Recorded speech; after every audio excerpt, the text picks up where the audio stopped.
Assalamualaikum warahmatullahi wabarakatuh. Di sini kami sebagai kelompok 3 dari mata kuliah Teknologi Pembelajaran. Sebelumnya izinkan kami untuk memperkenalkan diri terlebih dahulu. Yang pertama, saya sendiri, Rina Safina dengan NIM T 2019-1350, dan yang kedua, Ika Mauritania Ivori dengan NIM T 2019-1341. Baik, di sini kami akan memaparkan tema mengenai teknologi pembelajaran sebagai intervensi pendidikan yang meningkatkan kinerja atau improving learning. Untuk pembahasan yang pertama yakni mengenai sejarah teknologi pendidikan. Perkembangan kajian teknologi pendidikan menghasilkan berbagai konsep dan praktik pendidikan yang banyak memanfaatkan media sebagai sumber belajar. Terdapat persepsi bahwa teknologi pendidikan sama dengan media, sedangkan kedudukan media berfungsi sebagai sarana untuk memperoleh dalam penyampaian informasi atau bahan belajar. Dalam sistem pendidikan, teknologi pendidikan berfungsi untuk memperkuat, mengembangkan kurikulum terutama dalam mendesain dan implementasinya. Sedangkan dalam pembelajaran, teknologi pendidikan memperkuat dalam merekayasa berbagai cara dan teknik dari tahap awal desain, pengembangan, pemanfaatan berbagai sumber belajar, implementasi.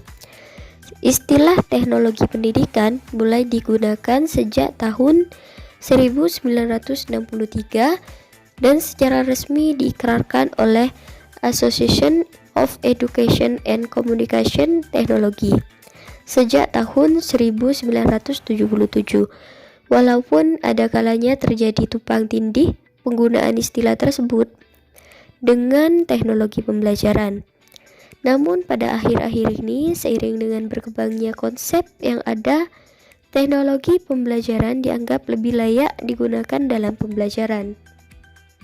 Sementara untuk pembahasan yang kedua yakni mengenai definisi dari teknologi kinerja atau Human Performance Technology.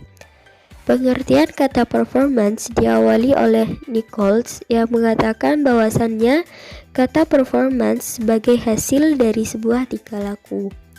Sedangkan Gilbert pada tahun 1974 menyamakan kinerja dengan prestasi-prestasi yang dicapai, sehingga teknologi kinerja lebih mempertimbangkan pencapaian keberhasilan bekerja dan organisasi. Sementara sifatnya sistemik dan sistematik dan memiliki tujuan untuk memenuhi permintaan, peningkatan manajemen, keahlian, dan lain sebagainya.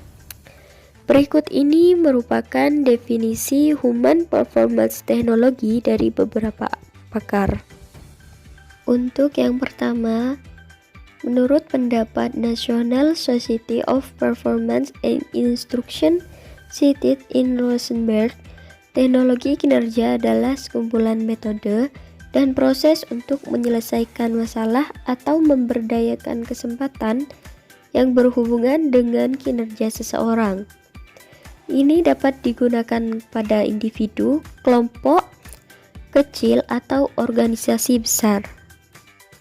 Untuk pendapat yang kedua, Benefit dan Ted pada tahun 1990 mendefinisikan teknologi kinerja sebagai proses sistematis dalam mengidentifikasikan kesempatan pengembangan kinerja, standar peraturan kinerja, strategi pengidentifikasian pengembangan kinerja, analisa keuntungan dalam berkinerja.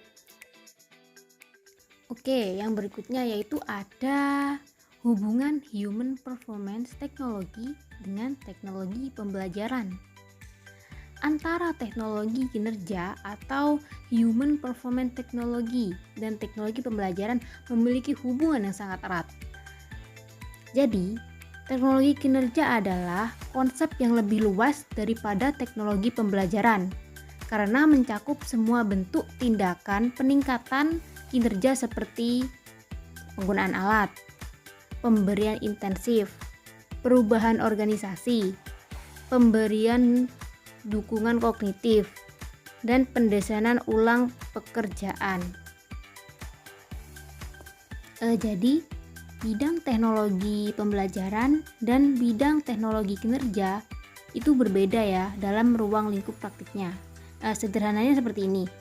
Teknologi pendidikan berfokus pada peningkatan hasil pembelajaran, dan teknologi kinerja itu lebih berfokus pada peningkatan kinerja atau hasil organisasi, serta termasuk di dalamnya juga hasil belajar. Seperti itu. Oke, kita lanjut ke pokok bahasan yang terakhir, yaitu pembelajaran online ketika guru dan siswa harus melakukan pembelajaran online. Pasti yang namanya pembelajaran online tidak lepas sama yang namanya pengaruh. Di sini saya akan mencontohkan satu pengaruh pembelajaran online, yaitu seperti pembelajaran daring sangat berpengaruh terhadap minat belajar siswa. Kenapa saya katakan sangat berpengaruh? Dikarenakan siswa menjadi mudah bosan ketika pembelajaran daring berlangsung. Jadi pembelajaran daring ini kurang menarik ya, seperti pembelajaran yang ada di kelas. Yang kedua yaitu kendala dalam pembelajaran daring, seperti jaringan internet, itu yang paling umum. Dan yang kedua, pembelajaran itu biasanya terkesan monoton atau membosankan. Yang ketiga, karakter peserta didik jadi sulit dipantau.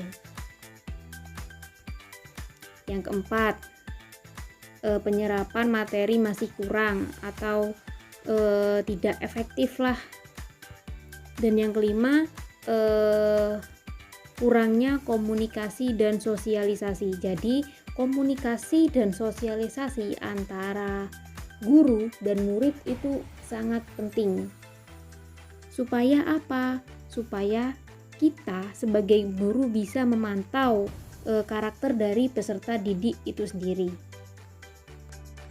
Dan yang ketiga, ada keresahan guru dalam pembelajaran online. Jadi dalam pembelajaran daring ini, guru itu tidak bisa memberikan ilmunya secara efektif kepada peserta didik. Jadi untuk solusinya sendiri, guru harus menciptakan kelas daring yang nyaman, menyenangkan, serta menarik. Entah itu dari